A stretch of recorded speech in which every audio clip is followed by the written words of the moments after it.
बिस्मिल्लाहिर्रहमानिर्रहीम, अस्सलामु अलैकुम। पाकिस्तान न्यूज़ 4K के साथ मैं हूं सना हुसैन। चलते हैं खबरों की जानिब। फवाद चौधरी 2 रोज़ा रिमांड पर पुलिस के हवाले। फवाद चौधरी को चेहरे पर कपड़ा और हाथ में हथकड़ियां लगाकर डिस्ट्रिक्ट जुडिशियल कॉम्प्लेक्स में ड्यूटी जज अब्बास शाह की अदालत में पहुंचाया गया। अदालत में फवाद चौधरी ने मौक़िफ़ अख्तियार किया कि मुझे मेरे वकला से मिलने दिया जाए, जिस पर फाजिल जज ने फवाद चौधरी को वकला से मिलने की इजाज़त दे दी। फैसल चौधरी एडवोकेट ने कमरा अदालत में एतराज़ उठाया कि फवाद के चेहरे पर कपड़ा क्यों डाला गया।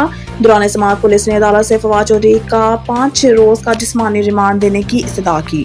फवाद चौधरी के खिलाफ इस्लामाबाद के थाना आबपारा में मुकदमा दर्ज है, जिसमें दरख्वास्त गुजार ने फवाद चौधरी पर 50 लाख रुपए लेकर नौकरी दिलवाने का मुकदमा दर्ज करवाया। हुकूमत का पेट्रोलियम मसनूआत के स्ट्रेटेजिक ज़खायर बढ़ाने का फैसला। ज़राए पेट्रोलियम डिवीज़न के मुताबिक हुकूमत की जानिब से पेट्रोलियम मसनूआत की स्ट्रेटेजिक ज़खायर बढ़ाने का फैसला मशरिक़ वस्ता की सूरत हाल के बायस फैसला किया गया। ज़राए के मुताबिक पाकिस्तान फ्यूल दरामद करता है, लेकिन स्टोरेज सलाहियत बढ़ाने की फौरी ज़रूरत है। स्ट्रेटेजिक पेट्रोलियम मसनूआत के ज़खायर PSO के जरिए रखे जाएंगे। ज़राए का बताना है कि इस वक्त मुल्क में पेट्रोलियम कंपनियों को 21 दिन के लिए पेट्रोलियम मसनूआत का ज़ख़ीरा रखना लाजिम है। हुकूमत चाहती है कि स्ट्रेटेजिक पेट्रोलियम ज़खायर कम अज़ कम 3 माह की मुद्दत के लिए होने चाहिए।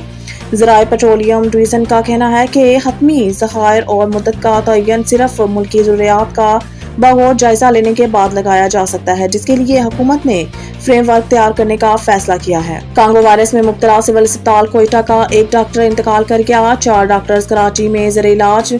महकमा सेहत के तर्जुमान के मुताबिक 8 में से 7 अफराद को तशवीशनाक हालत में एयर एम्बुलेंस के जरिए कराची के निजी अस्पताल मुंतकिल किया गया, जबकि एक डॉक्टर शुक्रल्लाह इंतकाल कर गए। तर्जुमान का बताना है कि डॉक्टर शुक्रल्लाह 3 रोज कबल कांगो वायरस से मुतासर हुए थे। इसके अलावा कोयटा के सिविल अस्पताल, शेख सैयद अस्पताल और फातिमा जिन्ना अस्पताल में आइसोलेशन वार्ड कायम कर दिए गए हैं। मज़ीद न्यूज़ और अपडेट के लिए देखते रहिए पाकिस्तान न्यूज़ 4K।